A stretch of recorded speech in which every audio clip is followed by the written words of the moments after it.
بڑو کوالینا میں جن سنا آشنا. أعوذ بالله من الشيطان الرجيم. بسم الله الرحمن الرحيم.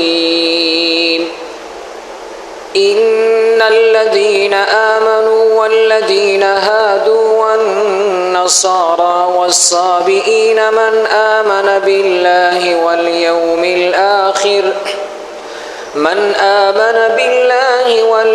الآخر وعمل صالحا فلهم أجرهم عند ربهم ولا خوف عليهم ولا هم يحزنون. اول سپارہ دا سورة البقرہ آیت نمبر دے 2 نمبر 62 نمبر آیت تے د بنی اسرائیل اغه تذکرہ روانه وا دیو باندې د الله تعالی اغه غن شمیر انعامات احسانات ذکرو. اصل مقصد د دې آیاتونو عمدک کده چې د پیغمبر علیه الصلاۃ والسلام په زمانہ کې کوم بنی اسرائیل یهود او اهل کتاب عیسایان دا کوم فرقې چې موجود وي دوی باندې د الله تعالی غ احسانات ور یادولو چې تاسو سره الله تعالی سکړی دي او تاسو چې اوس الله یو نوې دین راوړی دی هغه مخکینی ټول دینونه الله ختم کړل هغه منسوخ شول اوس یو نوې دین دی نوې شریعت دی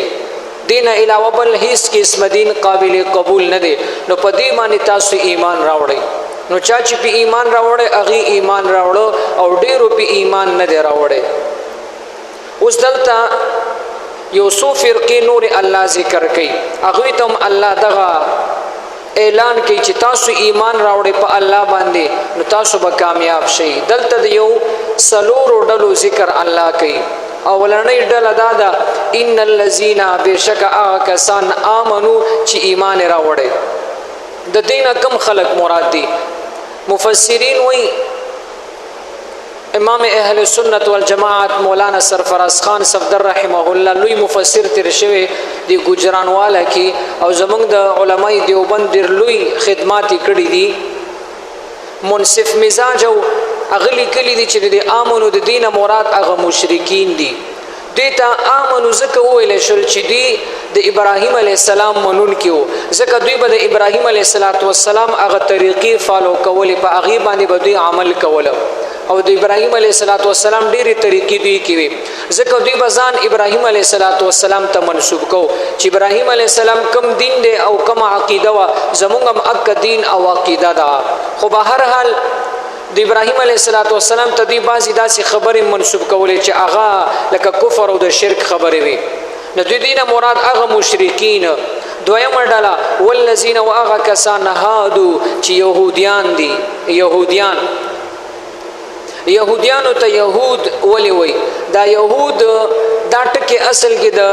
یعقوب علیه السلام 12 زامنو په هغې کې یو زوی یهوداو نو د هغې نه چې کم نسل او کم خاندانونه پیلاو شوي دي نو هغې ته یهود ویلی شي. دویمه وجه دا ده یهودو ته یهود ځکه ویلی شي چې د یهود معنا ده خوځېدل. نو دی یهودو ممکله د تورات تلاوت کولو نو داسې خوځېدل به لکه څرنګه چې زمونږ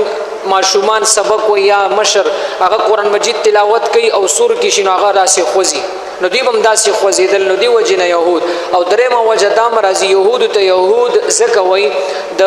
یهود معنا د واپسي کول. نو دوی چې کله د سخي عبادت وکړو نو بیا الله پې هغه وعید راوسته چې تاسو ډېر لویه ګناه وکړله لوی هغه ظلم هم وکړلو نو داسې دوی بیا واپسي وکړله توبه یې وویستله او د الله دین طرف ته واپس شول نو دې وجې نه یهودو ته یهود وایي. نو دویمه ډله هغه چې یهودیان دي. درېیمه ډله والنصارا چې هغه عیسایان دي. عیسایانو ته نصارا ولی وایي؟ نو ګوري حضرت عیسی علیه السلام چې کومه علاقه کې پیدا شو هغه علاقې ته ناصره وایي. بیت المقدس د فلسطین ملک دا علاقه راځي ناصره.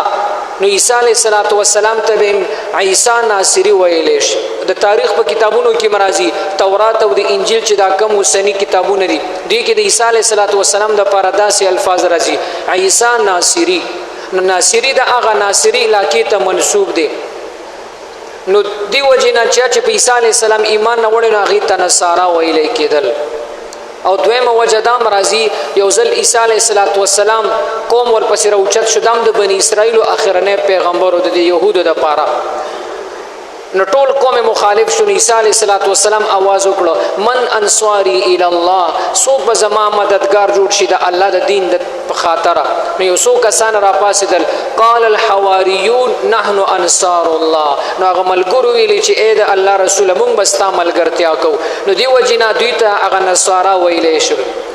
څلورمه ډله والصابئین، او هغه صابئین دا کومه ډله وه؟ دا د نبی علیه الصلاة والسلام په زمانه کې وه.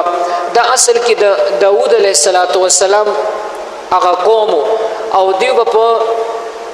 زبور باندې عمل کوله، ځکه یهودیانو په تورات باندې ایمان راوړی، په هغوی دپاره تورات راغلی و، د عیسایانو هغه انجیل کتابو، او د صابئینو چې کوم دی زبور کتابو زبور، دوی په دې کتاب باندې ایمان راوړی. دا د داود علیه السلام قوم، دوی به روژې هم نیولې، مونځ به هم کوله، دغه رنګ نورم داسې نیک اعمال به یې کول، خو ورسره یو کار دوی کولو چې هغه به د ستورو عبادت دوی کوله، ځکه دا هغه ستوري پرستو د ستورو عبادت به یې کوله. نو دی وجې نه دام هغه شرک به یې کوله. نو دې څلورو واړو ډلو ته الله دا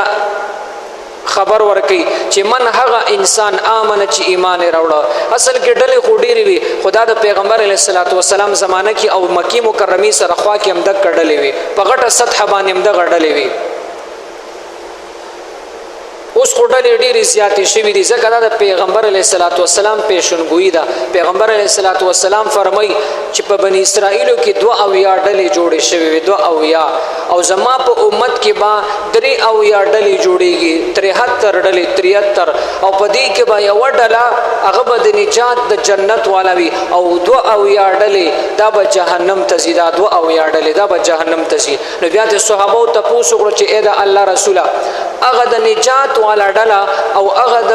جنت والا ډله کومه ډله ده؟ نو پیغمبر علیه الصلاة والسلام واضح الفاظو کې فرمایي ما انا علیه و اصحابي، په کومه لار باندې چې زما او زما صحابه په کومه لار باندې روان دي. یعنی مطلب د نبی علیه الصلاة والسلام په طریقو چې عمل کې دي ته اهل سنت ویل، او صحابه په طریقو چې عمل کې دي ته جماعت ویل شي. نو اهل سنت والجماعت دا چې کوم دي دا د نجات والا ډله ده. او دا 72 ډلې لکه یهود، عیسایان، شیعاګان، قادیانان، دغه رنګ جماعت مسلمین، دا ډېرې زیاتې ډلې دي، دا هغه جهنم والا دغه ډلې دي.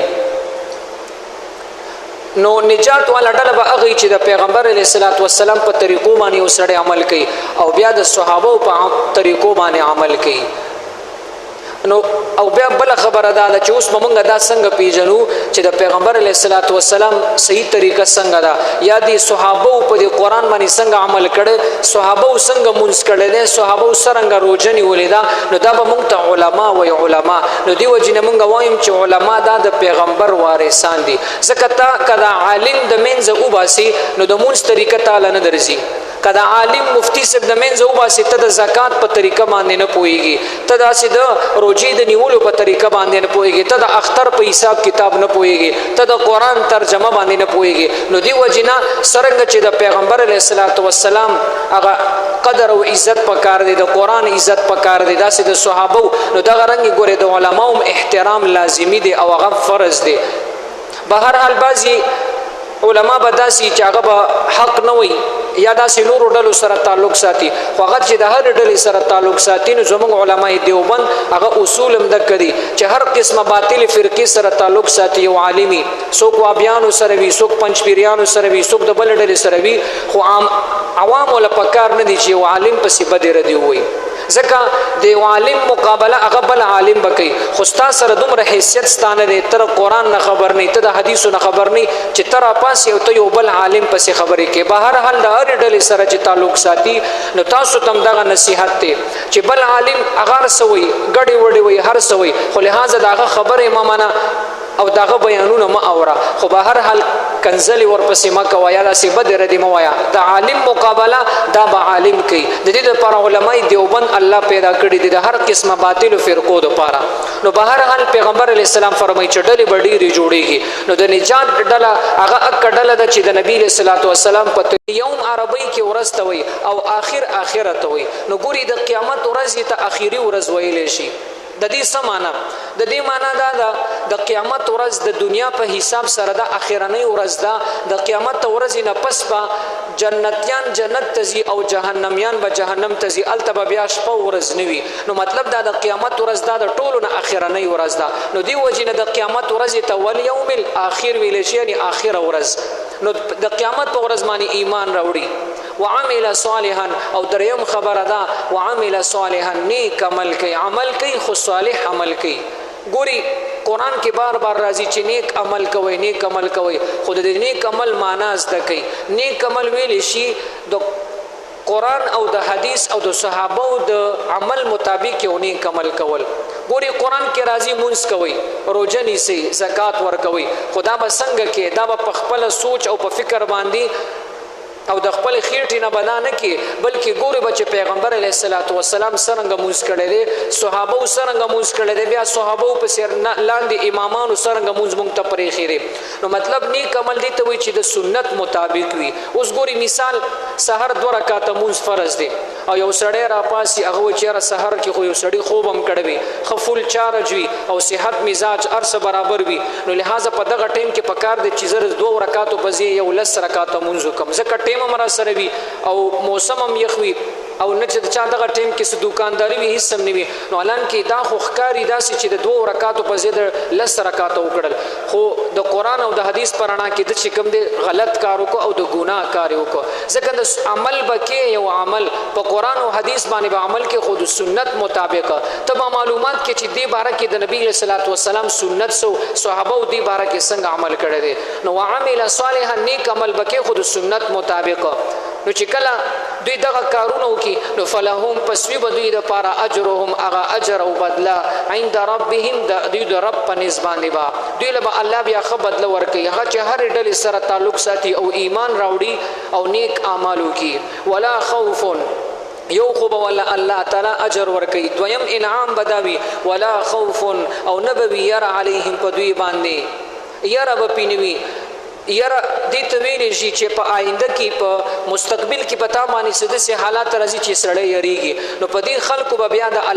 الله د طرفه به په یره نه وي ولا هم يحزنون او نه به دې غمجن کېږي مطلب دی چې څه کړي دي داسې ګناهونه یې کړي دي په هغې باندې به دې غمجن کېږي نه ځکه هغه به ورته الله تعالی هر څه ختم کړي وي الله فرمایي ان الذین بشک کسان آمنو چې ایمان یې راوړی والذین واکسان هادو چې یهودیان دي والنصارى او عیسایان دي والصابئین وغ صابئین دي هغه بيدین خلق صابئین معنا دا بيدین خلق من دا ډلې چې کوم دي من هغه امن چې ایمان راوړ بالله په الله باندې والیوم الاخر او د آخرت په ورځ باندې د قیامت په ورځ باندې وعمل صالحا او نیک عمل وکړلو فلهم پس وي بدوی د پاره اجرهم هغه بدله د دوی عند ربهم د دوی د رب په نسبت به الله لوی اجر ورکوي ولا خوف علیهم او نبوي په دوی باندې یرا ولا هم يحزنون او نبوي غمجن کیږي